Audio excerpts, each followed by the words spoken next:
เอาฝากก็ไลค์กดแชร์กดติดตามดอกเบาตุกลาดซิตี้เปลี่ยนชื่อใหม่เลยพี่น้องจากเบาใบสายด่วนมาเป็นเบาตุกลาดซิตี้เนาะ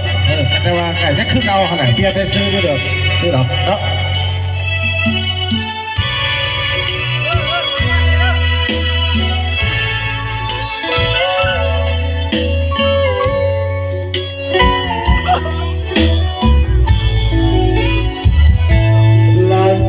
จากไปคิดพอก็หายรักสาวเธอซ้ำคิดพอสาวคนทำสาวผู้ใส่เสื้อขาวไม่วอนอยู่บ้านหันใสไม่ถึงบ้านนาทงจอนาทองสาวงามแก้มดอกยังสุขสมบ่ทุกคนมาได้กินบอ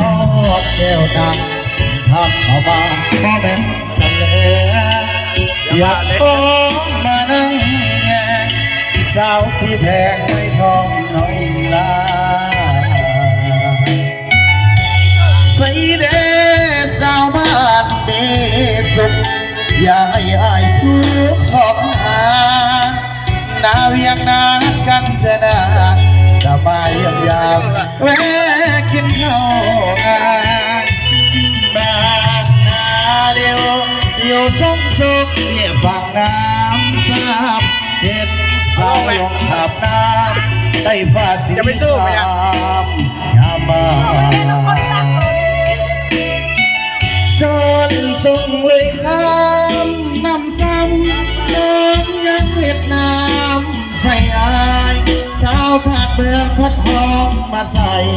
อย่าลืมเด้ออายน้องสาวพันก่อนจากน้องไปสักวัดใจขอลาก็ได้บ่ดนอายจะกลับมานาสักการอย่าลืมทำมันสาวนาน้องบัวขับมองน้องขับส่งอายคืนนั้นถึงแม้หลายปีผ่านผ่านสำเนียงดอกนั้นยังบ่เลย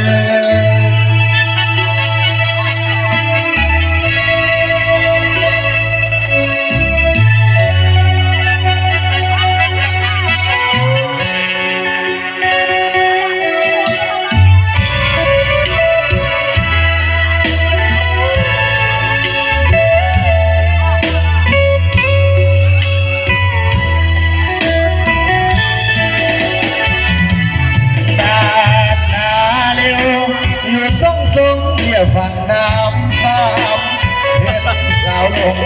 น้ำในผ้าสีขาวงามบ้าจอดส่งเลยข้ามลำซับน้องยังเวียดนามใส่อายสาวตุ้มลานพัดหอมมาใส่อย่าลืมเด้ออายน้องสาวพันก่อนจากต่อสักวัดใจขอลาก่อนนะบ่ต้องอายสักปาหนาวสักการอย่าลืมคำมันสาวนาน้องบัวขับมองน้องขับส่งอายคืนนั้นถึงแม้หลายปีพ้นผ่านสับเดียงน้องนั้น